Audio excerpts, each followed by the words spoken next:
Merci. Nous sommes en train de parler de l'enlèvement. Mais l'enlèvement, nous sommes à la phase du festin des noces.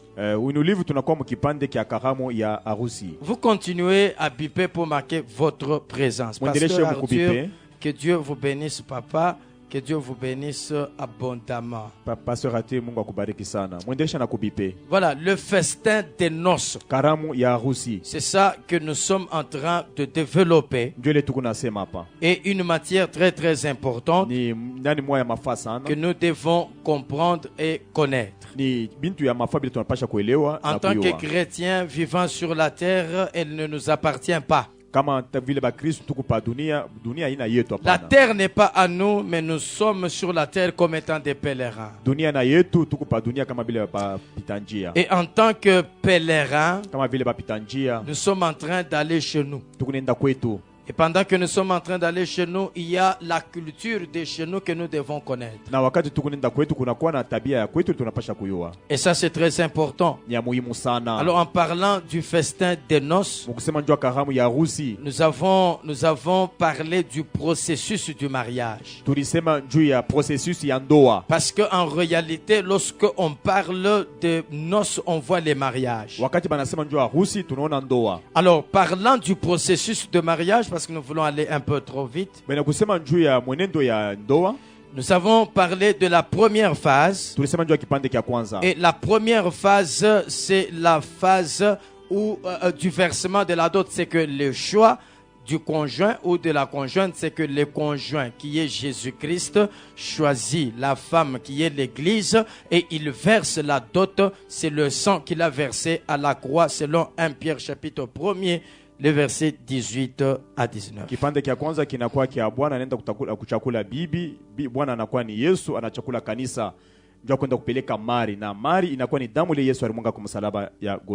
Merci. La deuxième phase, nous avons dit que la deuxième phase, c'est la préparation.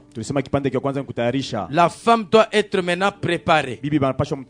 On a versé pour elle la dot à la croix. Mais avant de la prendre par l'époux, elle doit être préparée. On doit lui montrer comment vivre avec l'époux. On doit lui montrer comment plaire à l'époux. Qu'est-ce que l'époux aime? Prophète, même dans la nature ici qui nous enseigne, avant que la femme ne puisse aller chez son mari, il y a toujours une préparation qu'on lui fait pour qu'elle sache comment est-ce qu'il faut servir le mari avec l'eau chaude quand il fait froid.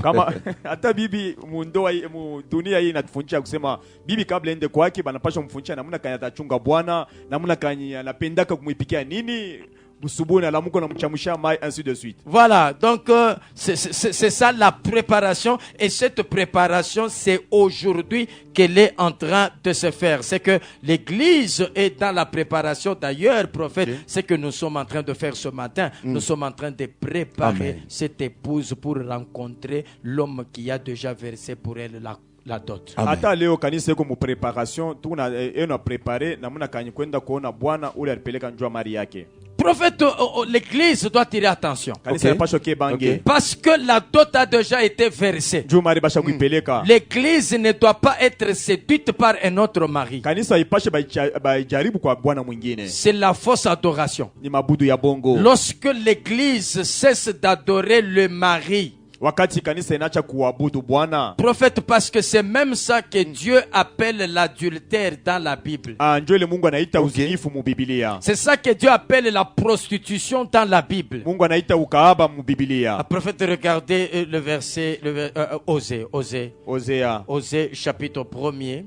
Osée chapitre 1er. Le verset 1er dit quoi? Le verset 1er dit la parole de l'Éternel fit adresser à Osée. Oui.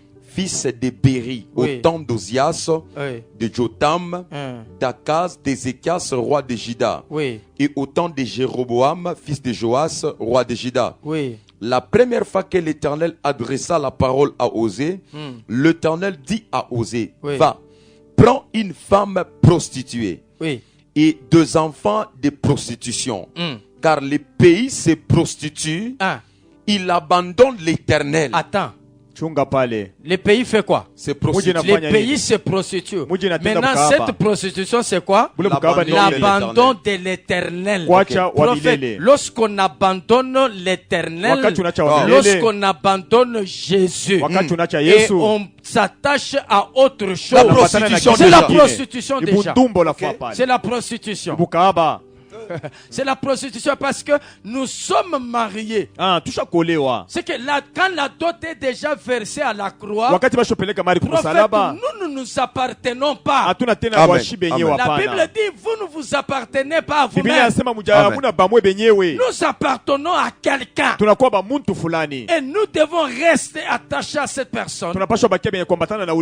Parce que la personne a déjà versé la dot.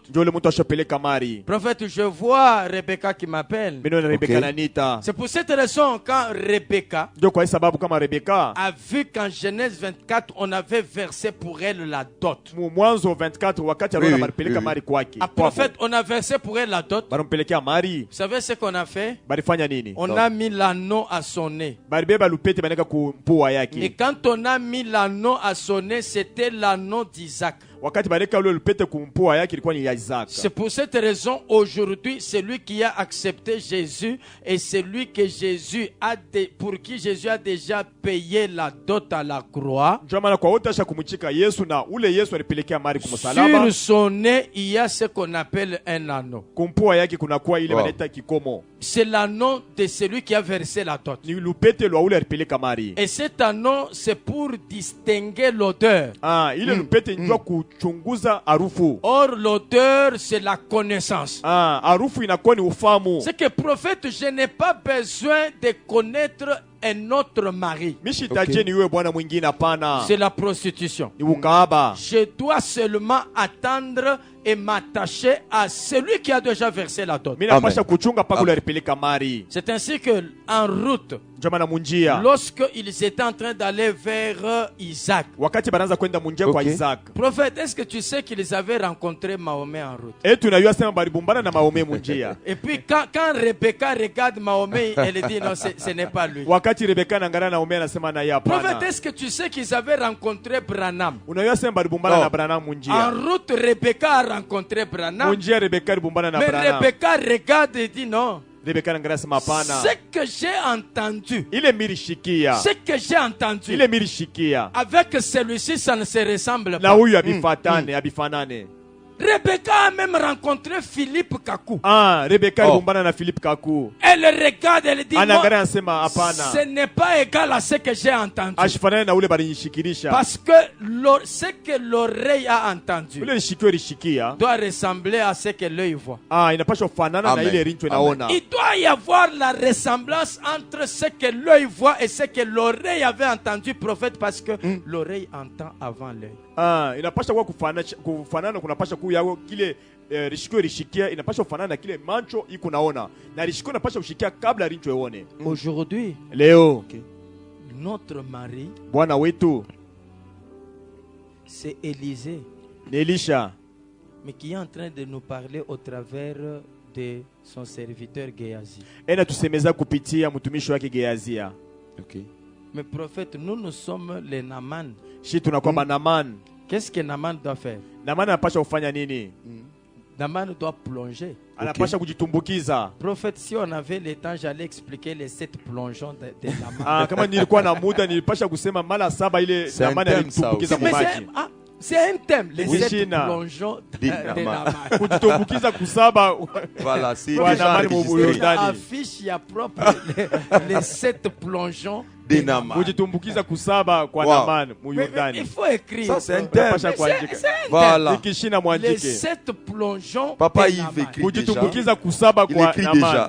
Papa Yves écrit, hein? Il écrit déjà. Parce que regardez, Élisée ne sort pas. Elisha shitoke. Élisée, Naman ne doit pas voir le visage d'Élisée si il ne finit pas de se jeter dans le Jourdain cette fois. Naman astaona uso wa Elisha kama shende kujitumbukiza mara 7 mu Yordani. Ah, donc le Jourdain là, okay. Naman doit s'y jeter 7 fois. Naman anapaswa kwenda kujitumbukiza mara 7. Quand il finit prépare se jeter, wakati anaisha kujitumbukiza, prophète, son corps, mwili yake, sa chair, nyama yake deviendra comme pour un enfant. inakuwa mteketeke sa mtoto mchanga. Alors il aura maintenant l'accès Ni pale ataweza sasa kuona à voir Élisée. kuona Elisha. Mais en entendant, Na mwile wakati avant de se jeter dans le Jourdain, kabla jitumbukiza mu Yordani, Élisée doit utiliser quelqu'un pour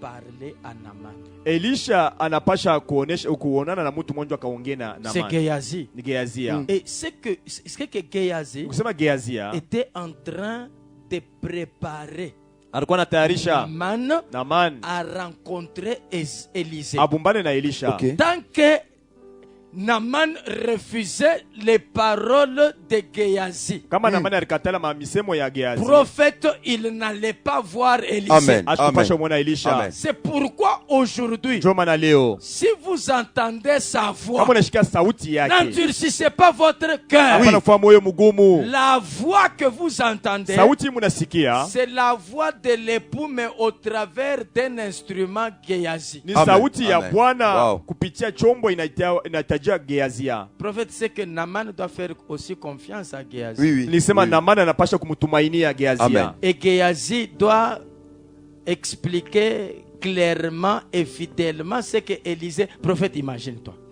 Waza mbele Imagine nabii. que Waza kusema Élisée dit à Géasi, Elisha anaonesha Geazia, va dire à Naaman onesha Naaman qu'il hivi se jette dans le Jourdain ajitumbukize mu Yordani 7 fois. mara 7. Mais Géasi vient. Geazia anafika, Il dit, écoute, anasema shikia, on a dit rentre chez toi. banasema rudia kwako, Ou bien on a dit jette-toi dans le Jourdain 3 fois. banasema wala anamuonyesha sema ujitumbukize mara Et puis, donne un 7 mara sacrifice. 3, Et puis il donne un sacrifice, il prend. kisha analeta sadaka na beba Il faut bâtir l'autel. kujenga mazabao. Prophète, Daddy, je te Daddy. dis, Naaman n'allait pas guérir. Naaman ashupashe kupona. C'est pourquoi pasteur Arthur, Ndio maana nabii c'est pasteur un Arthur Géasi ni Geazia qui doit bien expliquer ce que Élisée lui dit à Naaman. anapasha kufasiria mzuri kile Elisha anaonesha Si le Naaman. pasteur Arthur n'explique pas, parce que Naaman c'est l'église, Ndio Naaman anakuwa ni kanisa. Naaman c'est le peuple de Dieu, Naaman taifa ya Mungu. Géasi c'est le pasteur, l'apôtre, le prophète, le docteur, l'évangéliste. Geazia inakuwa ni nabii, inakuwa ni Les pastori, 5 mauti ministères, c'est ça matano. Géasi. Ndio Et Geazia. Élisée, c'est ça maintenant Christ le Seigneur. Elisha C'est ça anakuwa ni l'époux. Kristo, ndio Bwana.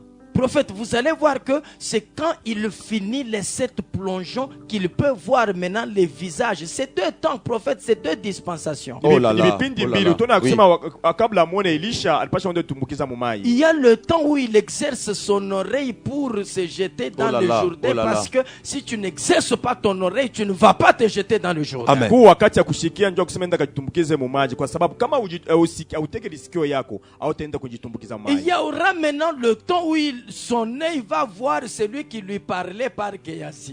Kulikuwa sasa wakati ya kuona sasa ule anamsemezea kupitia Geazia. Prophète, ça fait 2 temps. Vipindi mbili. Ça fait 2 temps. Vipindi Et ces mbili. 2 temps doivent être Vile respectés. vipindi mbili wapasha Chaque kuheshimia. enfant de Dieu Kila mtoto wa Mungu doit respecter ce temps. anapasha kuheshimia hii Chaque wakati. enfant de Dieu Mtoto wa Mungu doit savoir, anapasha je kujua. suis Naaman, Miku Naaman, j'ai la lèpre. miku na bukoma. Pour que ma lèpre sorte, Njoo bukoma Mais c'est quoi la butoke. lèpre, papa? c'est le quoi? péché. Ni zambi.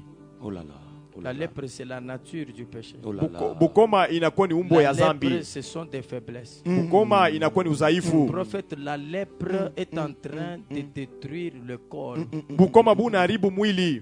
Prophète, Daddy. avec le corps Na de mwili. Naaman, avec la lèpre, Yes. ce corps ne peut pas voir Élisée. Élisée. Na ile Yes. mwili ya Bukoma haitawezi kwenda muona Elisha. Non, tant que Naaman a la lèpre sur son Alléluia. corps, il ne verra pas Élisée Yes. face à face. Yes. Wakati Namanya kuna Bukoma pa mwili hasiwezi kumuona Elisha Mais kwa c'est-à-dire uso. quoi, papa? Mais c'est-à-dire qu'aujourd'hui, Ni kusema leo nous, shie Église, kanisa nous sommes les Naaman. tunakuwa banama. Nous avons encore le corps du péché. Et le corps du péché que nous avons ne nous permet pas de voir Jésus-Christ qui est le vrai Élisée face à face. Prophète, parce que quand on voit Dieu face à face, on est sauvé. Mais jusque-là, nous nous battons.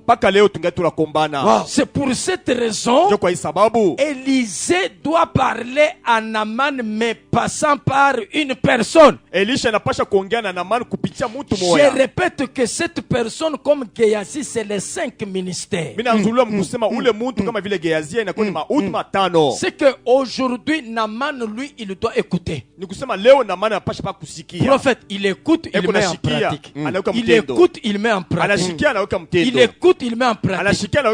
Il doute, c'est son problème. C'est pour cette raison, j'insiste encore. Les Géasi que Dieu a établis aujourd'hui, ils doivent transmettre fidèlement ce que Élisée leur dit. Ils ne doivent pas rester dans les déclarations. Imagine, prophète, si Géasi était venu, il regarde Naaman, il lui dit, Naaman, tu seras guéri. Oh Naaman, Dieu te visitera. Naaman n'a pas besoin de ça. Naaman a besoin d'écouter ce que Élisée t'a dit pour qu'il guérisse. Il faut enseigner à Naaman ce qu'il doit faire pour que la lèpre puisse partir. Prophète, Naaman ici va connaître deux natures. Il a la nature de la lèpre, ça ne lui permet pas de voir Élisée. C'est ça que nous sommes aujourd'hui. Et lorsqu'il se jette dans le Jourdain cette fois, il a maintenant un autre corps. C'est le corps glorieux avec lequel on ira dans l'enlèvement pour voir le Seigneur. C'est pour cette raison, prophète, on ne verra pas Jésus avec les corps que nous avons. C'est pas possible. Ce n'est pas possible. Naaman n'a pas vu Élisée avec les corps de la lèpre. Il fallait cette plongeon dans les Jourdains. Et cette plongeon, prophète, c'est la préparation. Pour rencontrer Élisée, il fallait que Naaman soit préparé. Et aujourd'hui, l'église est en train de passer le temps de la préparation. C'est pourquoi les 5 ministères doivent jouer son rôle. Et le rôle que les 5 ministères doivent jouer, prophète, c'est expliquer clairement ce que l'époux dit.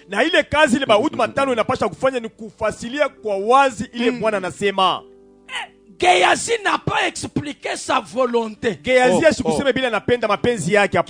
n'a pas parlé de sa femme. On ne sait même pas s'il était marié ou pas. On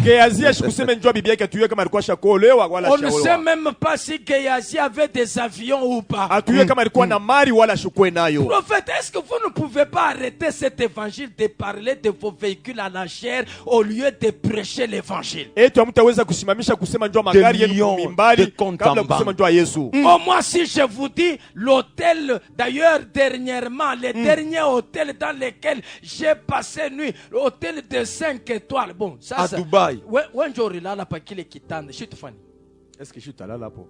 Et puis ça nous prépare encore. Ça nous prépare à rencontrer qui? Prophète, ne fais pas de tes expériences la parole de Dieu. Ça, il faut répéter, papa. Mais je répète, ne fais pas de tes expériences la parole de Dieu. Non.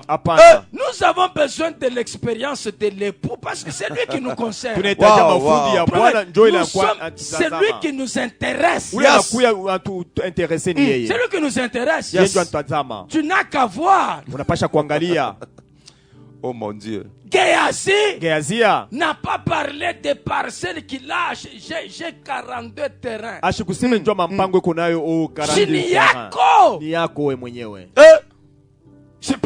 ne sont pas nos terrains. Naaman n'a pas besoin d'entendre ça. Naaman Naman son problème que la lèpre. Naman shikuitaja biyo byote bile. Prophète. Mambo yake ni bukoma bwende Naman tu. son problème. Naman mambo yake. Que la lèpre. Ni bukoma bwende. Qu'il voie Élisée. Aone Elisha C'est ça tu. son problème. Même montre-moi Élisée.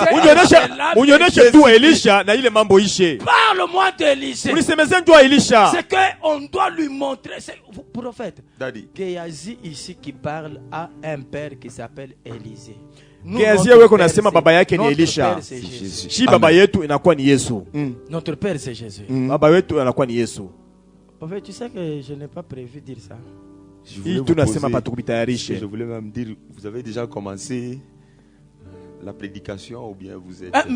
c'est une salutation. C'est une salutation, mais ça s'appelle préparation. Tunaita hiyo kutayarisha. Prophète, les 7 plongeons, c'est la préparation. Kulitumbukiza kusaba inakuwa ni kutayarisha. Aujourd'hui, nous sommes au temps des 7 plongeons. Tuko wakati ya kutumbukiza mara 7. Nous sommes en train de nous plonger. Tunajitumbukiza. Nous sommes en train dans de le Jourdain. Tuko paka najitumbukiza. Tu sais le Jourdain. Unajua Yordani? Ça papa il va pas contredire. Papa le Jourdain lui-même signifie ce qui descend. Yordani maana yao inamaanisha ile kuna shuka, ile kuna telemuka. Celui qui descend. Wala ule kuna shuka. Mais maintenant celui qui descend. Sasa ule kuna shuka. Jean 3:13 dit nul n'est monté si ce n'est celui qui est descendu. Qui est descendu. Jean 3:13 inasema hakuna ule alipanda kama na ule tu alishuka. Donc celui qui descend c'est Christ. Ule kuna shuka ni Kristo. Si c'est Christ donc le Jourdain c'est Christ. Amen. Kama ni Kristo ni kusema Yordani inakuwa ni Kristo. C'est pour cette raison d'ailleurs prophète que le Jourdain c'était même considéré comme la 7e ville. Mutona kwamba Yordani inakuwa muji ya 7 ya Yordani. Parce que il y avait 6 villes au-delà du Jourdain et 6 villes de ce côté, 3 villes plutôt au-delà et 3 villes de ce côté, et le Jourdain était au milieu comme une autre ville. Ndio kulikuwa mamiji 3 ngambo ya Yordani kushoto na miji 3 kushoto kuume ya Yordani, na Yordani yo yenyewe ilikuwa muji ya 7. Et maintenant tu vas remarquer que Christ, utaona kwamba Kristo quand il apparaît, il y a des lépreux qui viennent le voir. Est-ce que tu peux nous rendre purs? Wakati anaonekana babukoma banakuwa kumuona qui rend pur, c'est Jésus. Ule natakatisa ni Kristo. Mais le vrai Jourdain Jésus, Yordani ya kweli Yesu, c'est la parole. Ni neno. C'est la parole. Ni neno. Prophète, c'est que aujourd'hui, ce qui purifie, ce n'est plus le sang. Quand je dis ça, on risque de me lapider, ce n'est pas moi.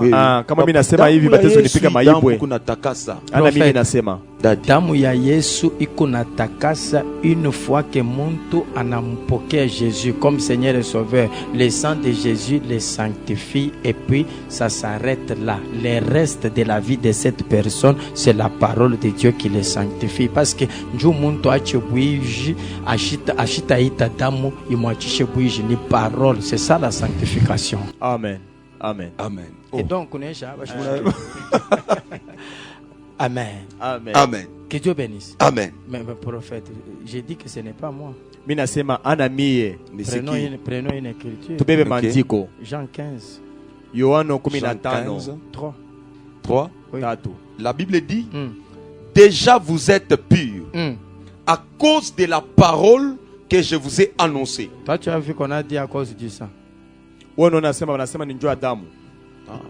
Vous êtes purs à cause de quoi? De la parole. De la parole que je vous ai annoncé. À cause de la parole que je vous ai annoncée. Prophète me prend un Timothée chapitre. Vous avez un problème avec les sangs, papa? Moi, les sangs.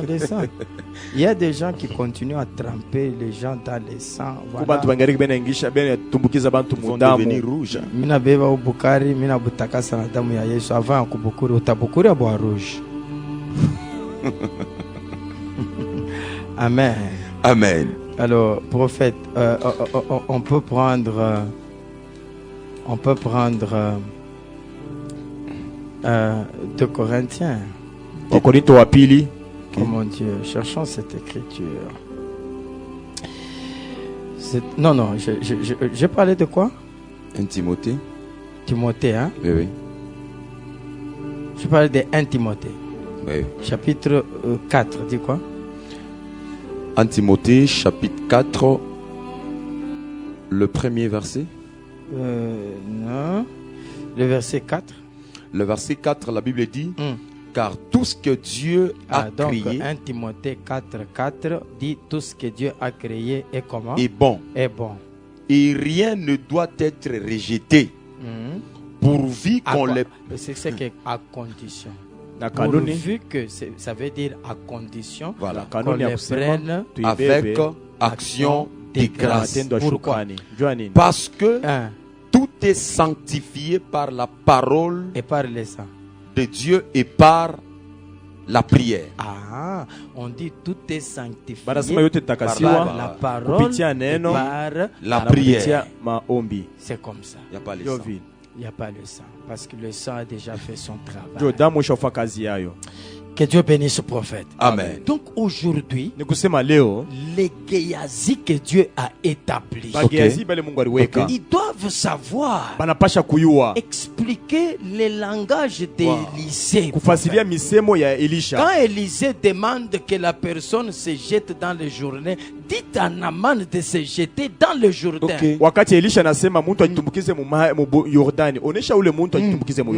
Et ce n'est qu'après que Naaman verra maintenant Élisée. Et prophète, ça c'est la deuxième phase. Et la troisième phase,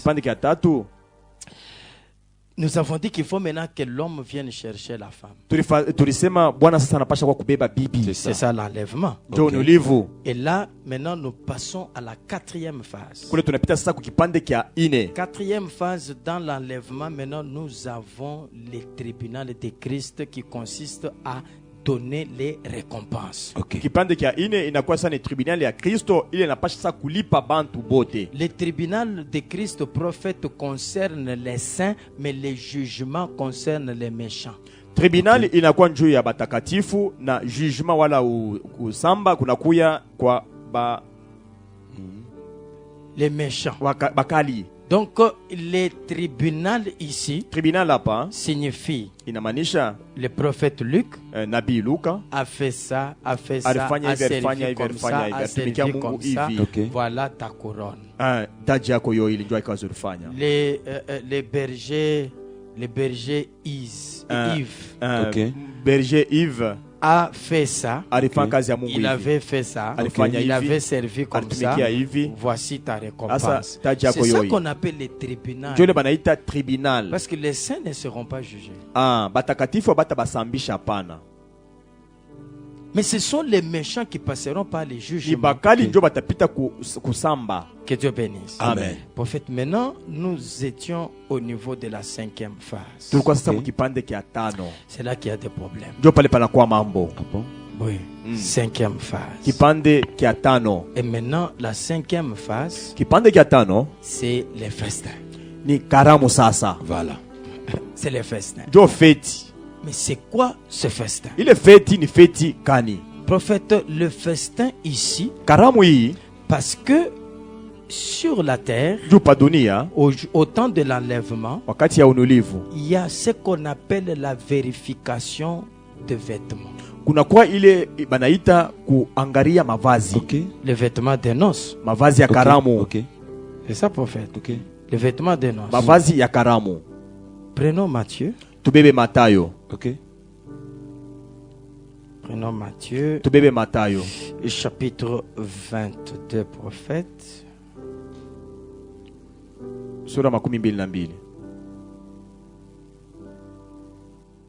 Prophète, regarde le verset 11. Matthieu 22. Le verset 11. Le verset 11, la Bible dit le roi entra pour voir ce qui était à table. Il est entré où? C'est dans la salle. Le roi est entré dans la salle pour voir ce qui était à table. Et il aperçut là un homme qui n'avait pas revêtu un habit de noces. Il est arrivé là-bas comment? Mais il a... C'est le roi. Oui, mais c'est ce que j'ai dit, que c'est là qu'il y a des problèmes. Prophète, ici, mais comment cet homme est déjà dans la salle? Ici, parce que La vérification continue. La vérification continue. Et puis, lui n'a pas de vêtements. Hein? Qu'est-ce qu'on lui dit? Il lui dit, mon ami. Mon ami. Comment est-il entré ici sans avoir un habit de noces? Oui. Cet homme eut la bouche fermée. Alors le roi dit au serviteur, liez-lui les pieds et les mains, et jetez-les dans les ténèbres du dehors. Il ne mérite pas être ici. Prophète, parce qu'il y a une catégorie de personnes qui doivent être dans la salle. Mais il y a quand même la grâce, la compassion. Il est déjà entré, papa. Il y a ce qu'on appelle trop tard. Prophète, quand vous rentrez, au début, regarde ce qu'on dit. Jésus prenant la parole, il dit quoi? Leur parla de nouveau en parabole et dit, le royaume des cieux est semblable à un roi qui fit des noces pour son fils. Il envoya ses serviteurs appeler ceux qui étaient invités aux noces, mais ils ne voulurent pas venir. Il envoya encore d'autres serviteurs en disant, dites aux conviés, voici, j'ai préparé mon festin. J'ai préparé mon festin. Venez. Mes bœufs et mes bêtes grasses sont tués. Tout est prêt. Venez aux noces. Oh, le festin de noces. Venez aux noces, prophète. Mais sans s'inquiéter de l'invitation. Prophète, donc sans s'inquiéter de l'invitation. Qu'est-ce qu'il dit? Ils s'en allèrent. Celui-ci à son champ, celui-là à son trafic. Et les autres se saisirent des serviteurs, les outragèrent et les tuèrent. Le roi fit irrité. Il envoya ses troupes. Attends, prophète. Jérusalem. Qui fait quoi? Qui tue les prophètes. C'est là qu'on dit les autres les ont saisis. Ils ont saisi qui? Les serviteurs qui étaient envoyés. Ils les ont tués. Et puis les autres sont partis au champ. Les autres dans les... Mais prophète, c'est que nous sommes en train de faire. C'est une invitation. Oh my God. Nous sommes en train d'inviter. Nous sommes en train d'inviter. Yves, Jésus t'aime. Pélange, Jésus t'aime. Jésus t'aime. C'est que quand nous disons ça, c'est l'invitation. Prophète, Yves peut entendre, il part au champ. Berger qui peut entendre, il va à son trafic. C'est que lui, il a déjà fait le festin. Tout est prêt. Tout est prêt. Oh mon Dieu. Yes. Ouais, c'est comme ça. Wow. C'est comme ça, prophète. Wow. Allons-y, prophète. Ils les ont tués, n'est-ce pas? Ils les ont tués. Et puis? Mais sans s'inquiéter. Non, 7. Ok. Le roi fit irrité. Il envoya ses troupes, fit péril, ses meurtriers et brûla leur ville. Alors il dit à ses serviteurs, les noces sont prêtes. Mais les conviés n'en étaient pas dignes. Allez donc dans les carrefours. Attends. Allez où? Dans les carrefours. Carrefour ni wapi? Masanganjia. Prophète. C'est qu'il y a des gens. Il y a des gens qui avaient reçu l'invitation. Ces gens là-bas, parce que prophète, quand on reçoit l'invitation pour aller à une fête, les dames vont au salon. Les hommes vont se faire coiffer. Il y en a qui achètent de nouvelles cravates. On envoie les habits au lavage. Prophète, c'est la préparation. C'est que quand tu reçois l'invitation, tu commences la préparation. Prophète, ceux qui doivent aller acheter les cadeaux. On envoie les robes, les vestes au lavage. Prophète, il tend. ni temps ya kutuma nguo. Ni temps ya kutuma vazi ku lavage. Ile lavage il faut tu expliquer. Amen. Wakati ya kutayarisha mavazi ya kuvala. Haina ile lavage yenu ya pressing non. Anayo. C'est que prophète, on a besoin du vêtement de festin. Ce vêtement doit être propre. Ile mavazi inapasha kuwa safi. Haina ma robe muna voila. Ala mankanjo hii. Una voila mais uko na mimba. Mais una voila robe mweupe. Bana bénir mariage. Mais uko na kumisa. Et puis pasteur anabariki. Et puis ashakuyua. Et puis famille ilimwambia sasa non pasteur unaona hakuna wewe ukikatari tutatoka misa. Tutakuliwe sala déjà. Tutakuliwe sala hakuna moyen. Pasteur anaangalia sasa abantu façon bananisaidia sana kaja hakuna moyen. Nifunge tu rincho. Pasteur funga rincho. Unafunga rincho moya, Yesu atakufunga ya pili. Amen. Oui prophète. Sikibeko koma bena baoa na mamimba. Bena baoa na mamimba. Beko wako. Berger. Beko wako. Prophète. Daddy. Awashikiaka?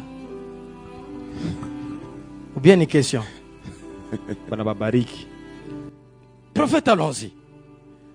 Allez donc dans les carrefours. Oui. Et appelez aux noces tout ce que vous trouverez. Est-ce qu'ils sont préparés? Pourquoi je fais lire ça? Il y a un message. Oui. Tu vois, prophète? Oui. Oui. Ceux-là qui ont reçu l'invitation, ils ont refusé. Mais maintenant, il y a ceux qui sont au carrefour. Prophète, ceux qui sont au carrefour, dès qu'ils entendent, directement, ils doivent entrer dans la salle. Ils n'ont pas le temps de se préparer. Mais pour entrer dans la salle, il faut les vêtements. Mais quand est-ce qu'ils ont eu ces vêtements? C'est ça la question, prophète. Est-ce qu'ils ont eu ces vêtements? Ils étaient en train de se promener. Barinawa atuyu. Beko muma papa atuyu. Mais prophète, il faut que banabakuta pa masanga masanganjia banaichika. Et puis directement, ils doivent entrer dans la salle. Salle inabaichika, roi anabaichika. Mwile tabeko. Ah, ok. Mwile tabeko. Qu'est-ce que cela veut dire? Inamaanisha nini? Ici, prophète. Ok. Ça signifie maintenant quoi? Inamaanisha nini, imam? Apocalypse 19. Ufunuo 19. 7. Shairi ya 7. Apocalypse 19, 7. Donc, ici, pour comprendre ça, il faut aller en Apocalypse 19, 7. Apocalypse 19, 7. La Bible dit réjouissons-nous et soyons dans l'allégresse et donnons-lui gloire, car les noces de l'agneau sont venues. Les noces de l'agneau sont venues. Okay. Et son épouse s'est préparée. Ah, attends. Prophète, son épouse a fait quoi? C'est préparé. Okay. L'épouse ne se prépare pas au ciel. L'épouse se prépare sur la terre. Okay. Et qui prépare l'épouse, c'est Géasi. Qui prépare l'épouse, c'est l'eunuque. Okay. Parce que Géasi doit préparer Naaman à rencontrer Élisée.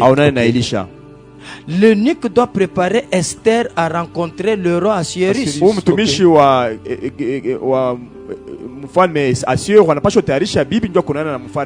Le serviteur le plus ancien doit préparer Rebecca à rencontrer Isaac. C'est qu'aujourd'hui, c'est ça le rôle à jouer. C'est ça le rôle à jouer. L'épouse s'est préparée. Vas-y, prophète. Et il lui a été donné de se revêtir. Attends. Il lui a été donné de faire quoi? De se revêtir de quoi? D'un fin lin. Attends. Fin lin. Vas-y. Fin lin. Pourquoi? D'un fin lin éclatant, pur. Attends. éclatant manake nini? Ya kuangala. Mais prophète, vas-y. Car le fin lin, ce sont les œuvres justes de saints. Attends, les œuvres justes des saints. Matendo mzuri ya batakatifu. C'est ici qu'il y a un problème. Hapa ndipo imelisema pana kwa mambo. Les œuvres justes matendo mzuri ya batakatifu. Mais maintenant question. Sasa swali yoili. Ces gens ici sont en train de se promener. Aba bantu beko na waya. Et puis on leur dit venez. Kisha banabaita mukuye muchumba ya karamu. Ils viennent. Banakuya. Quand est-ce qu'ils ont eu la robe là éclatante? Ni wakati kani banapata ile nkanzu mzuri ya karamu. Tu comprends, prophète? Okay. Maintenant rentrons à Matthieu 22. Turudie sasa mu Matayo 22. Matthieu 22 maintenant. Matthieu 22. Oui.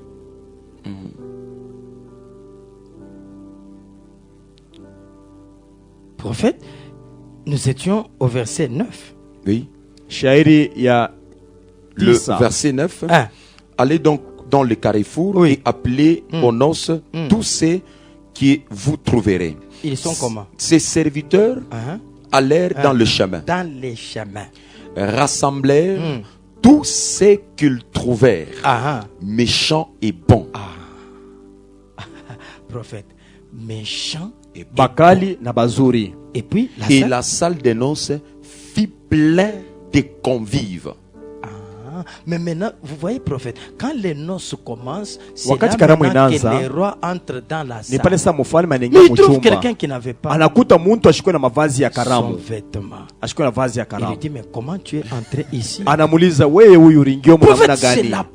là, c'est la vérification. Parce qu'il y a le temps de la préparation et le temps de quoi? De la vérification.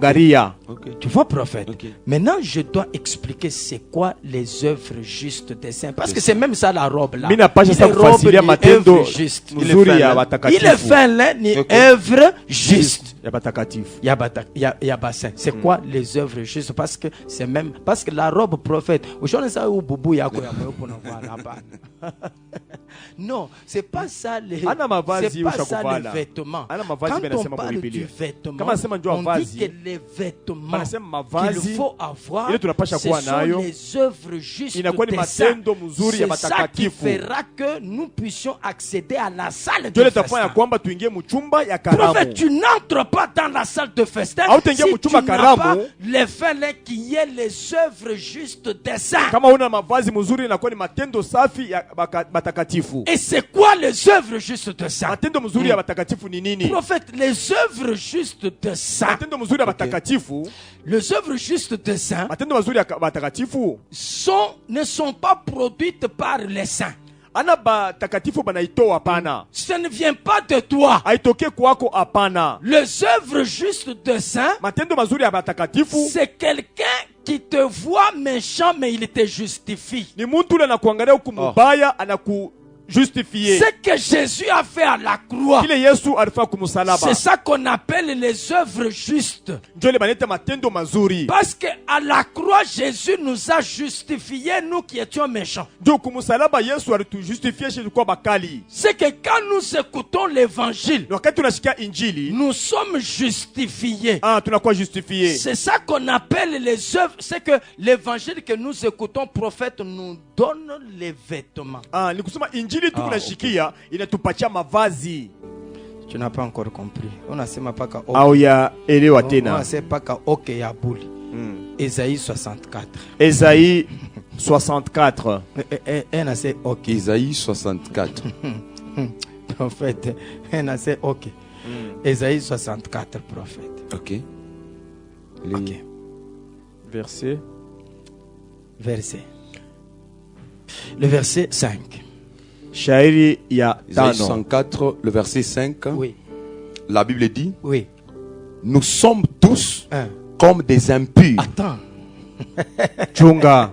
Prophète, tu comprends maintenant? Nous sommes comment? Des impurs. Qui? Tous. Shibote. Et puis?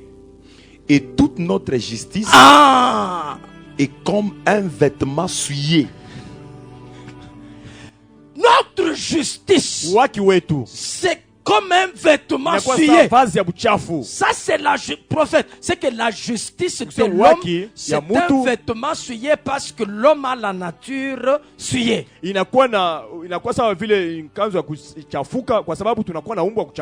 quand Christ va à la croix, prophète, il prend ton vêtement souillé, il enlève, il prend son fin lin, il le met sur toi, et c'est ça qu'on appelle les œuvres justes des saints. Maintenant, quand on te regarde, on ne voit pas le vêtement souillé, on voit les fins lins que Christ a mis sur toi.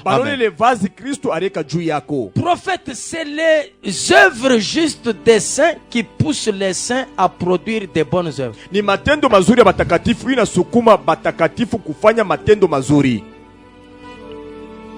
Leo prophète ukiongope zambi ne te glorifie pas, ce n'est pas toi. Ce sont c'est l'œuvre que Jésus a fait sur toi qui te pousse à faire de bonnes choses. Kama leo unaongopa zambi, ni kazi ile Yesu alifanya matendo ya batakatifu inafaa kusema ukwe unaongopa zambi. Amen. C'est pourquoi ne te glorifie pas. Ndio maana pana kujitukuza. Et il y a personne. Hakuna mtu. Il y a personne. Hakuna mtu atamoa. Il peut dire que c'est par lui. Ataweza kusema ni kupitia nguvu yangu mimi naongopa zambi. Hapana.